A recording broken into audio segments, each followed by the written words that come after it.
राजनीति, आंदोलन, किसान, करप्शन, गरीबी, इन सभी मुद्दों पर आवाज उठाएगा अब तक न्यूज इंडिया। सत्ता के आगे जब भी सवाल कमजोर पड़ने लग जाए तो सवाल उठाने पड़ते हैं। बोल के लफ्ज आजाद है तेरे, बोल के सच जिंदा है अब तक। छत्रपति शिवाजी महाराज की, छत्रपति शिवाजी महाराज की, छत्रपति शिवाजी महाराज की। मंच पर उपस्थित भारतीय जनता पार्टी के प्रदेश के अध्यक्ष माननीय श्री चंद्रशेखर बावनकुले जी, महाराष्ट्र सरकार के माननीय मंत्री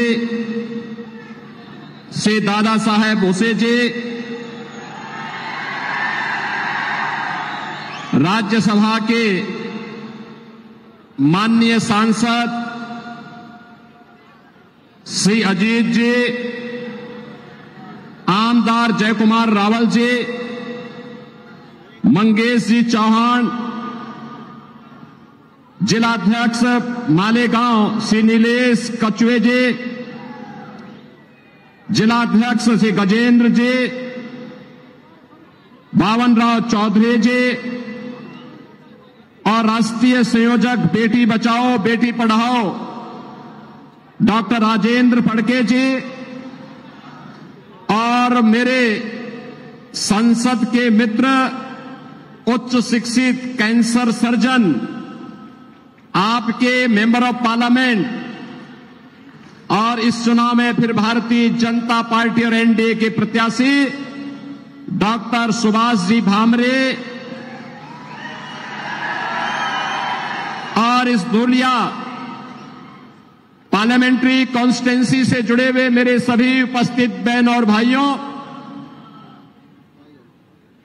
दूल्हे की आराध्य एक बीरा माता के चरणों में बारंबार मैं प्रणाम करता हूं। बहनों और भाइयों, इस पावन धरा को छत्रपति शिवाजी महाराज की जन्मस्थली होने का सौभाग्य प्राप्त है। शिवनेरी जो हर भारतीय के लिए एक ऊर्जा का पुंज है और इसीलिए मैं महाराष्ट्र की इस पावन धरा को कोटि कोटि नमन करता हूं। इस धरा ने भारत के संविधान के निर्माता बाबा साहब डॉक्टर भीमराव अंबेडकर को, सामाजिक न्याय के प्रोधा महात्मा फुले को, महिला सशक्तिकरण की साक्षात प्रतिमूर्ति सावित्रीबाई फुले को जन्म देकर के भारत को एक नए भारत की दिशा में अग्रसर करने का मार्गदर्शन दिया है और हिंदू धर्म रक्षक स्वराज के अभियान के नेतृत्वकर्ता छत्रपति संभाजी महाराज की इस पावन धरा को और जिस पावन धरा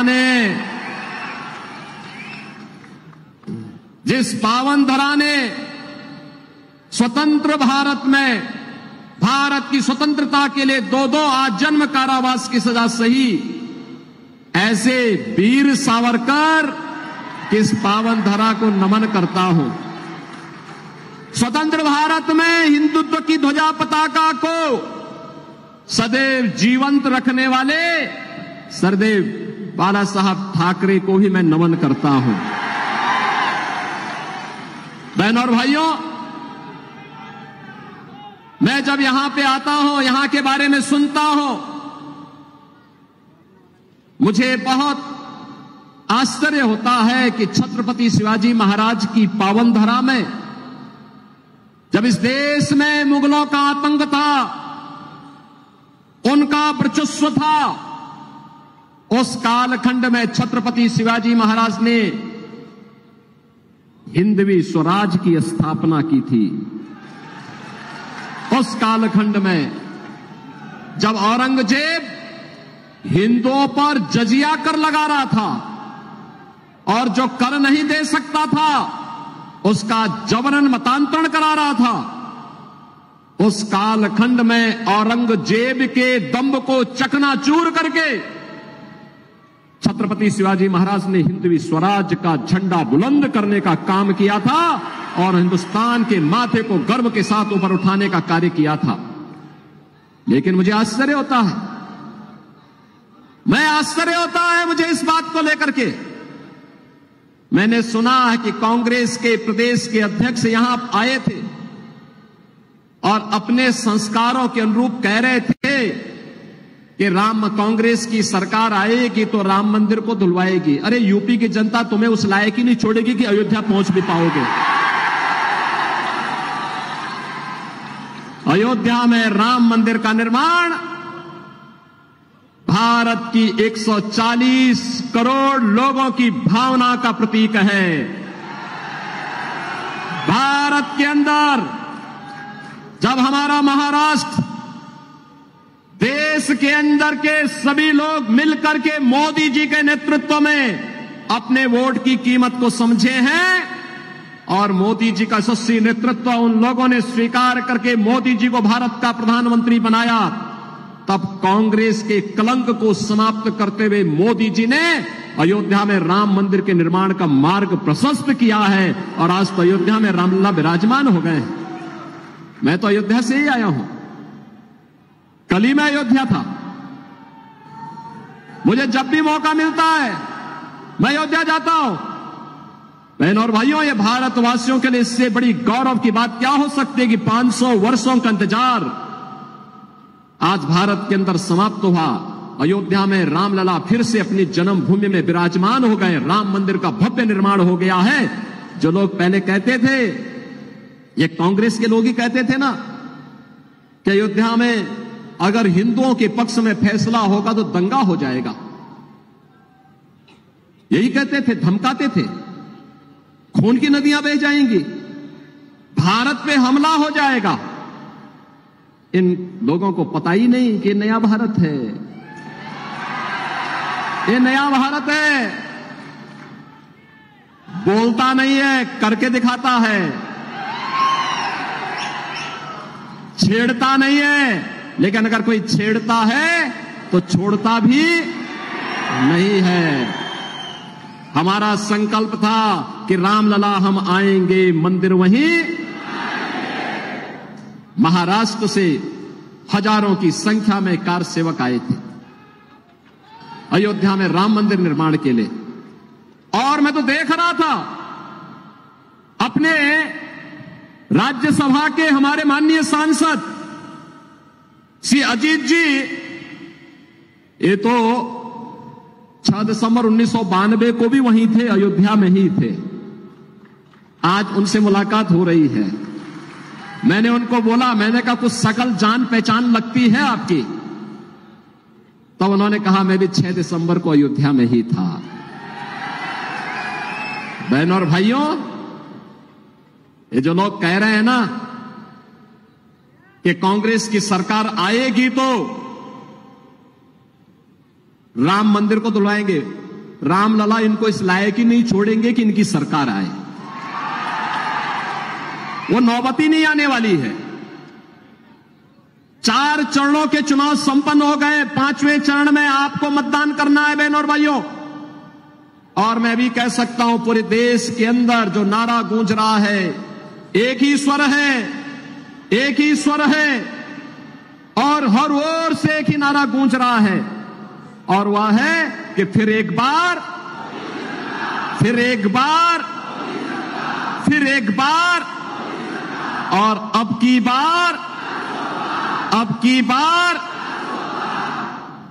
तो जब ये नारा भाजपा के लोग, एनडीए के लोग लगाते हैं तो विपक्ष को लगता है कि उनके पैरों के नीचे की जमीन चली गई। वे पूछते हैं कैसे होगा, तो जनता से पूछते हैं, तो जनता जनार्दन उन्हें क्या जवाब देती है? जनता जनार्दन भी जवाब देती है कि जो राम को लाए हैं, जो राम को लाए हैं, और मोदी जी राम को लाए हैं तो मोदी जी फिर से आएंगे। कोई संदेह नहीं, कोई संदेह नहीं होना चाहिए बहनों और भाइयों। मैं तो आज आपसे कहने के लिए आया हूं, चुनाव के बहाने चंद्रशेखर बावनकुले जी मुझे यहां लेके आ गए। वैसे गालना में हमारा आश्रम है, मेरे गुरु भाई योगी बिलासनाथ जी वहां विराजमान होते हैं, और मैंने कई बार प्रयास किया, लेकिन बहनों और भाइयों इसी बहाने मैंने कहा चलो मैं चलता हूं। इस बार मैं जाऊंगा तो मालेगांव के अपने भाइयों को, धुलिया के अपने बंधुओं को, सबको मैं, बहनों और भाइयों को मैं आज अयोध्या में प्रभु राम लला के दर्शन करने के लिए आमंत्रण जरूर दूंगा। बहनों और भाइयों, भारतीय जनता पार्टी आज भारत को आत्मनिर्भर और विकसित भारत बनाने के संकल्प के साथ इस चुनाव में उतरी है। चुनाव हमारे लिए केवल सत्ता प्राप्त का साधन नहीं है, चुनाव हमारे लिए एक गरीब के चेहरे पर खुशहाली लाने का, एक वंचित को उसका अधिकार दिलाने का, एक नौजवान के हाथ को रोजगार उपलब्ध करवाने का, एक अन्नदाता किसान को उसका हक उपलब्ध कराने का, एक बेटी और एक बहन को आर्थिक स्वावलंबन के मार्ग पर अग्रसर करने का, और भारत की विरासत को सम्मान दिलाते हुए विकास के पथ पर भारत को दुनिया के अंदर अग्रणी राष्ट्र के रूप में स्थापित करने का है। ये चुनाव केवल सत्ता प्राप्त करेंगे, जैसे कि कांग्रेस के लोग और इंडी गठबंधन कर रहा है कि जीतेंगे तो मिलके लूटेंगे। इनके लिए चुनाव क्या है? लूटने का एक माध्यम है। हमारे लिए चुनाव जनता जनार्दन की खुशहाली के लिए और भारत को दुनिया की सबसे बड़ी ताकत के रूप में स्थापित करने का एक संकल्प है, और उस संकल्प के साथ हम लोग आगे बढ़ रहे हैं। और ये संकल्प नहीं होता तो क्या पिछले 10 वर्ष में भारत इतनी प्रगति करता? आपने देखा होगा नए भारत को मोदी जी के नेतृत्व में पिछले 10 वर्ष में भारत ने जो प्रगति की है अभूतपूर्व है। बहनों और भाइयों, दुनिया के अंदर सम्मान बढ़ा है। 2014 के पहले क्या स्थिति थी?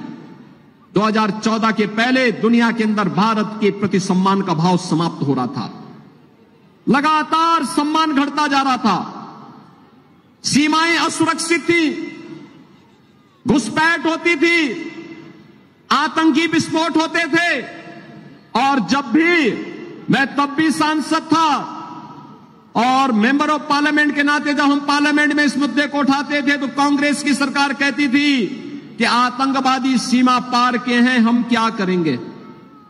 बहनों और भाइयों, विकास के कार्य ठप पड़े थे,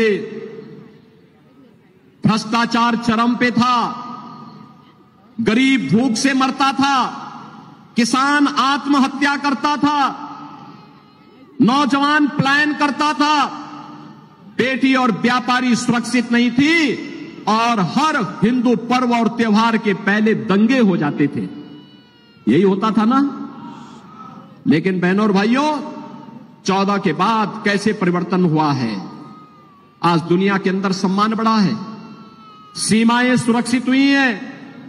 सीमाएं सुरक्षित होने के साथ साथ आतंकवाद और नक्सलवाद पर नकेल कसी गई है।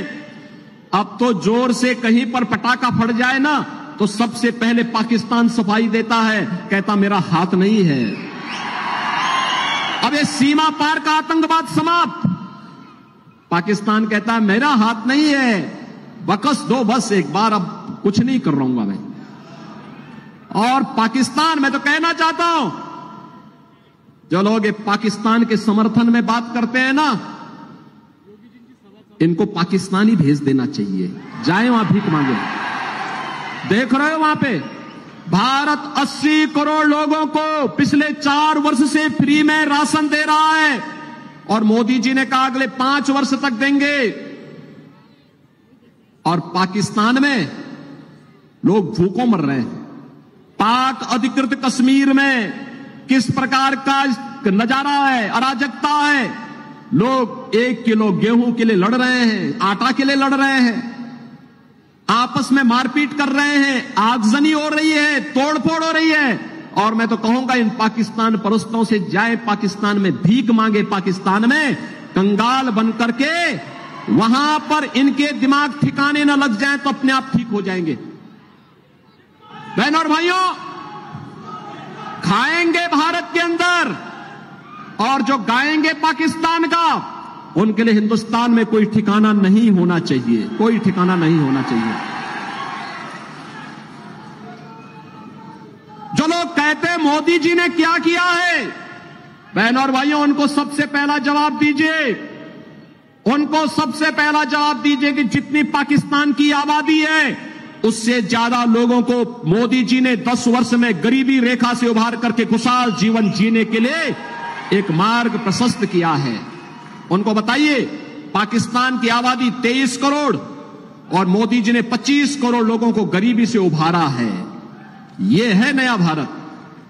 बहनों और भाइयों, आयुष्मान भारत 60 करोड़ लोगों को 5 लाख रुपए की सुविधा, और मोदी जी ने कहा है कि 70 वर्ष से ऊपर के हर एक वृद्ध नागरिक को, वृद्धजन को 5 लाख रुपए प्रतिवर्ष आयुष्मान भारत की सुविधा उपलब्ध करवाएंगे, स्वास्थ्य की सुविधा उपलब्ध करवाएंगे, फ्री में उपलब्ध करवाएंगे। बहनों और भाइयों, 50 करोड़ गरीबों के जनधन अकाउंट खुले हैं। 12 करोड़ अन्नदाता किसानों के लिए किसान सम्मान निधि, 12 करोड़ गरीबों के घर में शौचालय बने हैं।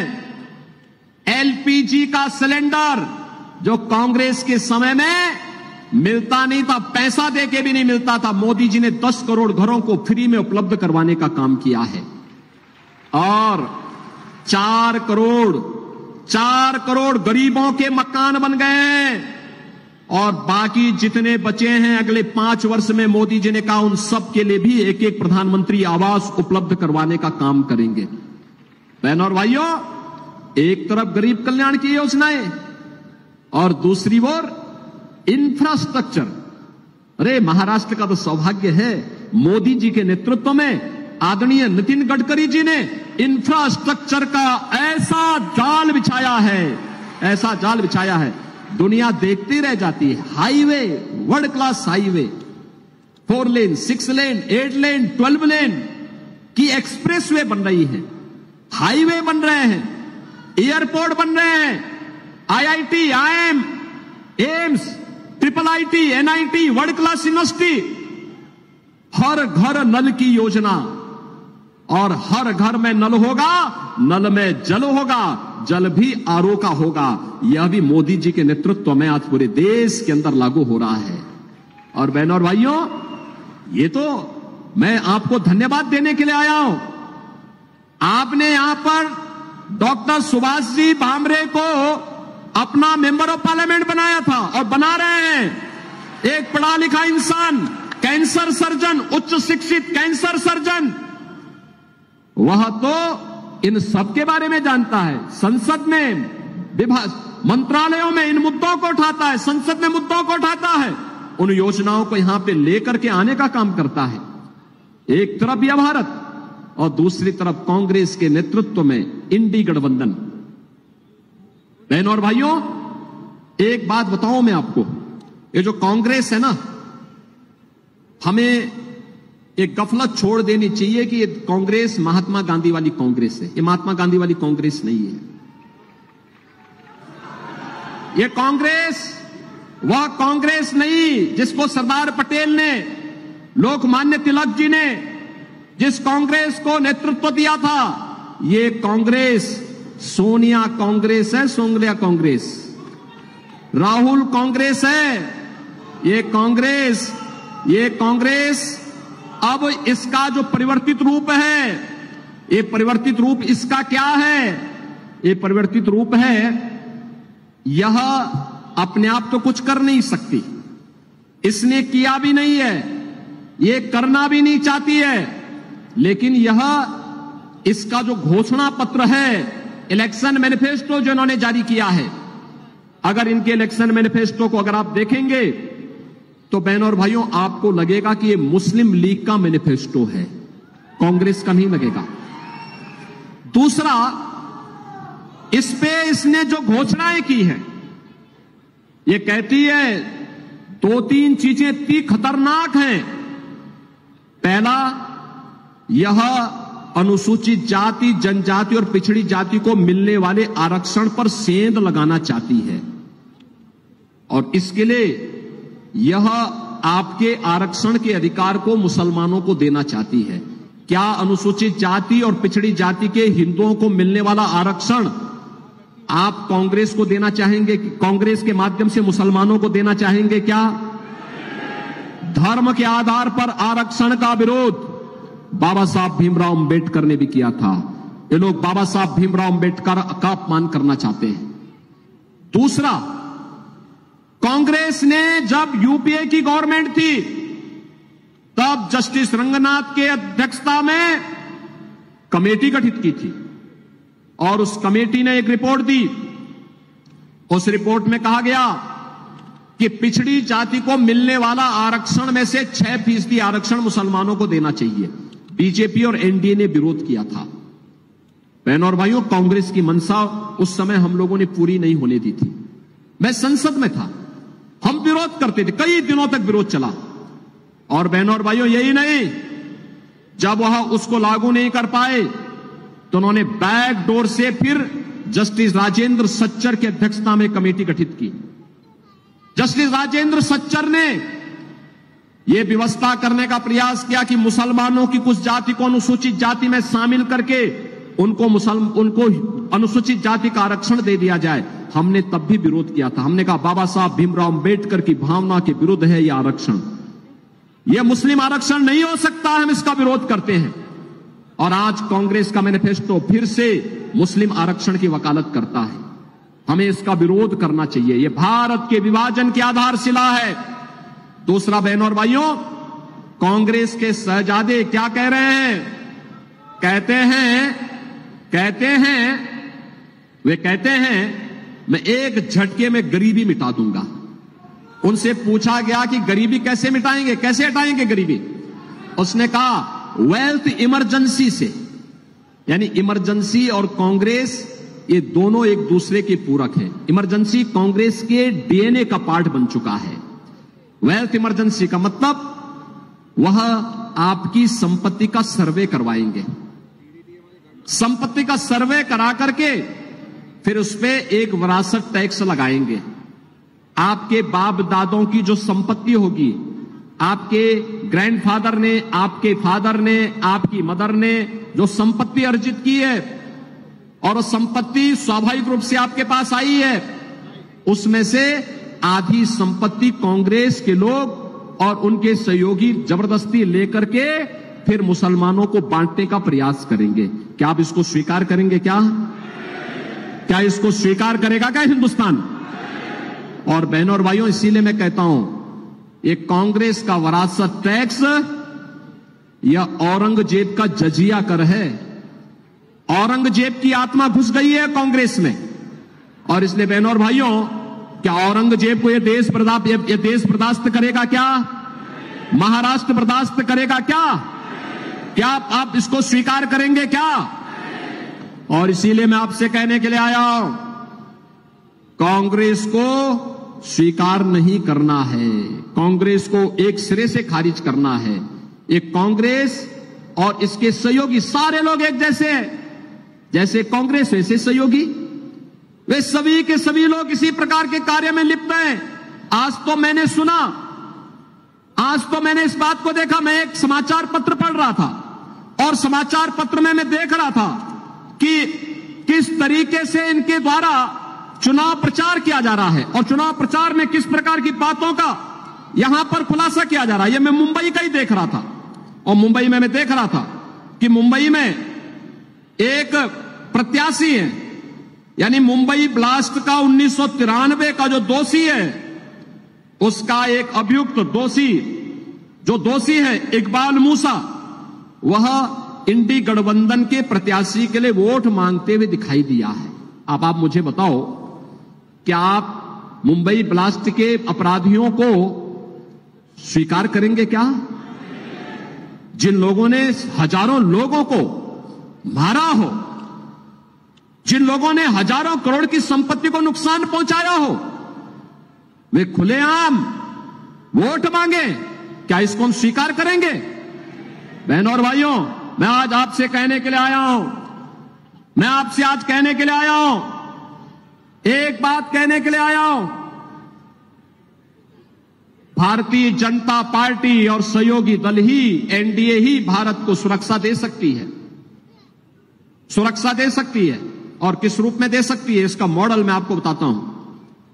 उत्तर प्रदेश में मैं पिछले 7 वर्ष से चीफ मिनिस्टर हूं। 7 वर्ष में उत्तर प्रदेश में तो 6.5 करोड़ मुस्लिम आबादी है। आपने कभी वहां दंगा सुना है क्या? 7 वर्ष में कोई दंगा नहीं हुआ, कोई दंगा नहीं, कोई कर्फ्यू नहीं, दंगा भी नहीं, कर्फ्यू भी नहीं। और साथ साथ जितने भी बड़े बड़े माइक लगे हुए थे ना ऊपर, वे सब उतार करके रख दिए गए हैं। सड़क पे कोई नमाज नहीं होती है, कोई सड़क पे नमाज नहीं होती है। और मैं आपसे कहने के लिए आया हूं, आपसे यही कहने के लिए आया हूं मैं, बहन और भाइयों, अगर हमने अयोध्या में रामलला को विराजमान किया है तो जितने दंगाई थे, जितने बड़े बड़े माफिया कांग्रेस ने और समाजवादी पार्टी ने वहां पाले हुए थे, इन सब की हमने राम नाम सत्य है की यात्रा भी निकाल दी है। ये सब निकल गए, सब गायब हो गए। कुछ लोग तो बोलते थे कि साहब बस हमें जेल डाल दीजिए। हमने कहा जेल नहीं, तुम्हारी जगह तो जहन्नुम है, जहन्नुम। और इसलिए बहनों और भाइयों, मैं आप सभी से ही कहने के लिए आया हूं, कांग्रेस की घोषणा पत्र में एक और बात लिखी गई है, और वह लिखी गई है कि अगर कांग्रेस नेतृत्व की सरकार बनेगी तो कांग्रेस अल्पसंख्यकों को उनकी रुचि के अनुसार खान पान की स्वतंत्रता देगी। बहनों और भाइयों, मैं पूछना चाहता हूं, ऐसा कौन सा खान पान है जो बहुसंख्यक और अल्पसंख्यक जिसमें मत भिन्नता रखते हैं? वह केवल गौ मांस है। हिंदू जो भी होगा वो कहेगा कि नहीं, गाय हमारी माता है, जन्म जन्म का नाता है। हमारे पास तो उदाहरण है छत्रपति शिवाजी महाराज का। जब गौ हत्यारे को उन्होंने देखा कि ये कसाई गौ माता पर बर्बर अत्याचार कर रहा है, तो उसका काम तमाम करवा दिया था उन्होंने।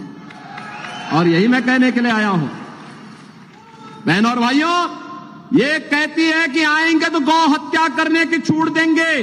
क्या आप यहां मालेगांव में और धुलिया में, क्या ये कांग्रेसी लोगों को क्या यहां पर गौ कसी करने की, गौ हत्या करने की छूट देंगे क्या? अरे राम मंदिर का जो पुण्य प्राप्त हुआ है आपको, उस पुण्य को गौ हत्या करवा के पाप में नहीं बदलना है।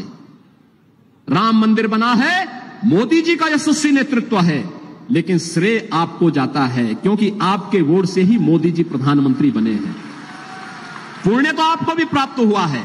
और इसीलिए आपसे मैं कहने के लिए आया हूं, यूपी में तो हमने सभी स्लटर हाउसेज ही बंद करवा दिए, न रहेगा बांस न बजेगी बांसुरी। बंद करो इसको। बहनों और भाइयों, मैं आज इसीलिए आपसे कहने के लिए आया हूं, इसीलिए मैं आज आपके पास आया हूं। हमें कोई संदेह नहीं होना चाहिए, कोई संदेह नहीं होना चाहिए, एक ही लक्ष्य होना चाहिए, एक ही भाव होना चाहिए। ये कांग्रेस और इंडी गठबंधन, इनका कोई लक्ष्य नहीं, इनका कोई उद्देश्य नहीं, इनकी कोई नीति नहीं, इनके पास कोई नेता भी नहीं। ये जितने दल हैं उतना ही दलदल में भी हैं। इनके पास देश के लिए किसी प्रकार का कोई इनके पास विजन नहीं है और इसीलिए इनका मिशन भी नहीं है। यह तो केवल और केवल देश के विभाजन की आधारशिला रखना चाहते हैं, देश की कीमत पर सत्ता चाहते हैं। हम देश सर्वोपरि मानते हैं, भारत सर्वोपरि मानते हैं, राष्ट्र के लिए सब कुछ समर्पण, सब कुछ समर्पण। अगर हमारी सत्ता कभी देश के मार्ग में, भारत के नवनिर्माण में, भारत के विकसित भारत की संकल्पना में बाधित बनेगी, हम सत्ता को ठुकराएंगे। पहले भारत के विकसित भारत के निर्माण के मार्ग पर आगे बढ़ेंगे। लेकिन एक कांग्रेस के लोग देश की कीमत पर सत्ता चाहते हैं, हमें इसको स्वीकार नहीं करना चाहिए। और इसलिए गुमराह कर रहे हैं, झूठ बोल रहे हैं। केवल इनके पास अब एक ही अस्त्र बचा है, और वह बचा है केवल अफवाह फैलाने का, गुमराह करने का, मनगढ़ंत आरोप लगाने का। केवल यही एकमात्र इनके पास बचा हुआ है। और इसलिए गुमराह नहीं होना है। हमें तो भारतीय जनता पार्टी और एनडीए के प्रत्याशियों को विजयी बना करके मोदी जी को तीसरी बार देश का प्रधानमंत्री बनाना है। इसलिए बनाना है जिससे छत्रपति शिवाजी महाराज की हिंदवी स्वराज के सपने को हम स्वतंत्र भारत में साकार कर सकें। इसलिए बनाना है जिससे सरदार बाला साहब ठाकरे के सपनों के साकार करते हुए एक ऐसा भारत बनाना है जिस भारत में खुशहाली हो, जो दुनिया को नेतृत्व देने वाला हो, हमारी बेटी भी और व्यापारी भी सुरक्षित हो, अन्नदाता किसान के चेहरे पर खुशी हो, हर नौजवान के हाथ को कार्य हो। ऐसा आत्मनिर्भर और विकसित भारत बनाना है। और इसके लिए भारतीय जनता पार्टी आपके सामने है, एनडीए आपके सामने है। और इसलिए मैं आप सबसे अपील करूंगा, इस सीट पर डॉक्टर सुभाष जी भामरे पहले भी सांसद आपने बनाए थे, आज फिर उनको बना करके भेजना है। और इसीलिए मैं आपसे कहने के लिए आया हूं, मैं आज अयोध्या से अपना कार्यक्रम स्थगित करके सीधे आपके पास आया हूं, आपसे विनम्र अपील करने के लिए इस सीट पर डॉक्टर सुभाष जी भामरे चुनाव विजयी बनकर के जाएं और फिर आपको लेकर के अयोध्या में रामलला का दर्शन करने के लिए आए। मैं उनसे भी कहूंगा, यहां के जितने भी हमारे एमएलएज हैं, इनसे भी कहूंगा ये सब एक साथ आए। मुझे केवल एक बार सूचना दे देंगे, आज अयोध्या नई अयोध्या बन गई है बहनों और भाइयों। ऐसे लगता है जैसे भगवान राम के समय की अयोध्या फिर से आ गई हो। बहुत अच्छी कनेक्टिविटी हमने दे दी है, बहुत अच्छी व्यवस्था कर दी। जो लोग अयोध्या गए होंगे पिछले 3 महीने में, उनको वहां की व्यवस्था अच्छी लगी होगी ना, कोई दिक्कत तो नहीं आई वहां। जो गए थे वे अभिभूत होकर के आए हैं, अंतःकरण से अपने पूर्वजों का धन्यवाद करके आए हैं कि जिस कार्य के लिए उन्होंने संघर्ष किया था, आज रामलला को देख करके आ रहे हैं। और अयोध्या एक नई अयोध्या के रूप में है। और उस नई अयोध्या के लिए मैं आपको आमंत्रित करने के लिए भी आया हूं। अयोध्या का दर्शन एक बार जरूर करिए, आप आइए, और जब आना हो तो मुझे एक बार सूचना जरूर दे दीजिए। बाकी आपकी कोई समस्या नहीं होगी, सारी समस्या का समाधान हम अपने आप करेंगे। मेरी आपसे अपील होगी कि डॉक्टर सुभाष जी भामरे को कमल चुनाव चिन्ह पर, परसों 20 मई को ही इलेक्शन है, और एनडीए के प्रत्याशी जहां भी है पूरे महाराष्ट्र के अंदर, उन सभी 13 सीटों पर एनडीए के प्रत्याशियों को भारी बहुमत से विजयी बना करके भेजिए। बहनों और भाइयों, इस बार का चुनाव ऐतिहासिक होना चाहिए। जीत तो पक्की है, लेकिन जीत ऐतिहासिक भी होनी चाहिए। ऐतिहासिक विजय के लिए मैं आया हूं। डॉक्टर सुभाष जी भामरे को ऐतिहासिक विजय बना के भेजेंगे। मालेगांव बोलो, धुलिया बोलो, जिता के भेजेंगे भारी बहुमत से। पीछे के हाथ भी ऊपर दिखने चाहिए। मुझे बताओ, आश्वस्त करो, सभी लोग सहमत हैं? जिता के भेजेंगे। चुनाव के दिन कमल ही कमल दिखना चाहिए। दिखेगा तो फिर मेरे साथ बोलेंगे, भारत माता की, भारत माता की, भारत माता की, छत्रपति शिवाजी महाराज की, छत्रपति शिवाजी महाराज की। जय श्री राम, जय श्री राम, जय जय श्री राम।